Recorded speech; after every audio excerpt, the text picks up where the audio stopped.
So na guys, lutuin na po natin ang ating sinigang today. Sinigisa na po natin ang ating bawang, sibuyas at kamatis. Ayan. Ito na yung ating karne.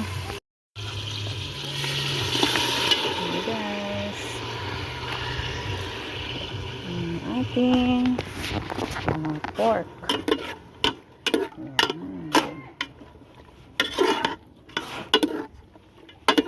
Ito ang ating ulam today. Ang sinigang na baboy. Ito na guys. Nakasombrero na naman tayo. Nagluluto na naman tayo ngayon. Ayan, for lunch. Ayan na po. Sinasangkot sa